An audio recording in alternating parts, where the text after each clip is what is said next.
ककोटली लुहारा नाम के गांव में एक बहुत अच्छा पिज्जा कैफे था। वो पिज्जा कैफे टेस्ट में अच्छा होने के साथ साथ उस गांव का इकलौता कैफे था जहां से गांव वालों को पिज्जा मिलता था। गांव के लोग वहां आकर भी पिज्जा खाया करते थे और चाहे तो अपने घर पे भी डिलीवर करवाया करते थे। एक दिन पिज्जा कैफे में एक कॉल आई तो काउंटर पर मौजूद बिल्लू नाम के आदमी ने फोन उठाया।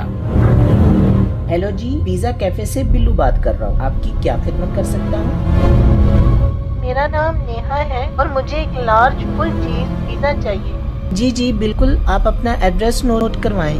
नेहा ने अपना एड्रेस नोट करवाया और फोन बंद कर दिया।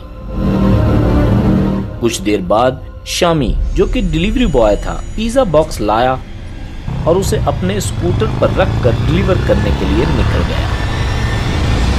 गांव के बीचों बीच चलते हुए वो बताए गए एड्रेस पर पहुंच गया। वहां जाकर जब उसने दरवाजे पर दस्तक दी तो आगे से कोई जवाब न आया। कुछ देर इंतजार करने के बाद उसने फिर से दस्तक दी तो इस बार अंदर से कुछ आहट सुनाई दी, जैसे कि कोई दरवाजे की तरफ आ रहा है। अचानक से घर का दरवाजा खुला।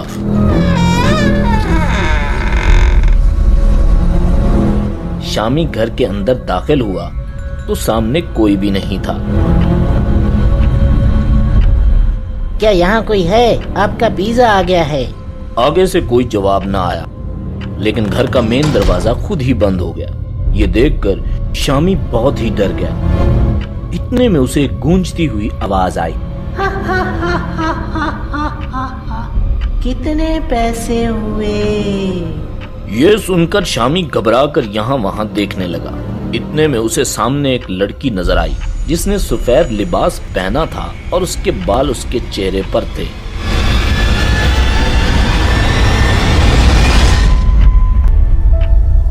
ये देखकर शामी के होश उड़ गए और उसने वहीं पर पिज्जा छोड़ा और मेन दरवाजे की तरफ भागा और जल्दी से दरवाजा खोल के बाहर निकला और तेजी के साथ वहां से चला गया।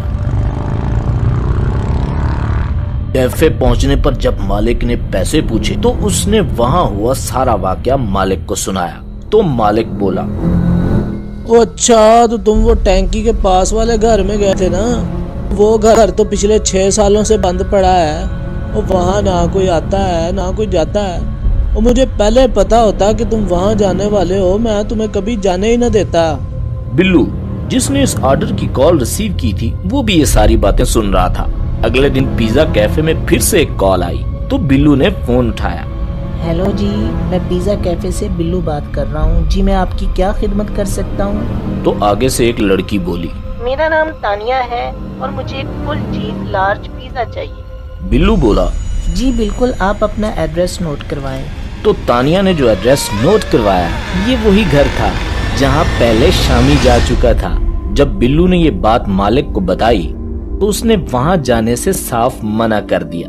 लेकिन बिल्लू बोला, सर आज ये डिलीवरी मुझे करने दें, मैं जाके देखना चाहता हूँ कि ये क्या मामला है। बिल्लू एक बहादुर आदमी था। उसने स्कूटर पर पिज्जा बॉक्स रखा और डिलीवरी के लिए निकल गया। काफी देर गुजर जाने के बाद शामी मालिक से बोला, सर मैंने कहा भी था कि बिल्लू को मत भेजें, उस घर में भूत हैं, लेकिन आपने फिर भी बिल्लू को भेज दिया। ओ यार, तुम कह तो ठीक ही रहे हो। बिल्लू को गए हुए 1 घंटा हो गया है, लेकिन वो अभी तक वापस ही नहीं आया। मेरा ख्याल है हमें वहाँ जाकर उसकी खैरियत मालूम करनी चाहिए। ये दोनों अभी बातें कर ही रहे थे कि इतने में बिल्लू अपने स्कूटर पर आ पहुंचा। बिल्लू को देखकर वो दोनों बहुत खुश हुए और उसके पास चले गए। तो मालिक बोला, हाँ भाई बिल्लू, तुम ठीक तो हो? इतनी देर क्यों लगा दी? तो बिल्लू बोला, सर जब मैं वहाँ गया और दरवाजे पर दस्तक दी तो दरवाजा अपने आप खुल गया। मैं अंदर गया तो मेरे साथ भी बिल्कुल उसी तरह हुआ जैसा शामी ने बताया। मेरे सामने एक लड़की सफेद कपड़ों में खड़ी थी जिसके चेहरे पर बाल थे। मैं भी उसको देखकर डर गया था, लेकिन जब मैं साइड में देखा तो एक शीशा था जिसमें उस लड़की का अक्स साफ नजर आ रहा था। ये देखकर मैं फौरन समझ गया कि ये कोई भूत नहीं बल्कि एक लड़की है जो डरा के मुफ्त पिज्जा लेना चाहती है। मेरे पीछे ही बिजली का एक बोर्ड था जिसके सारे बटन बंद थे। मैंने जल्दी से बटन ऑन किया तो रोशनी हो गई। मैं लड़की से बोला, मुझे पता चल गया है कि तुम लड़की हो, इसलिए अपना ये ड्रामा बंद करो, क्योंकि देखो तुम्हारा साया भी बन रहा है और शीशे में तुम्हारा अक्स भी नजर आ रहा है। ये सुनकर वो लड़की नॉर्मल हो गई और बोली, मुझे माफ कर दो, मैं आइंदा ऐसा कभी नहीं करूँगी।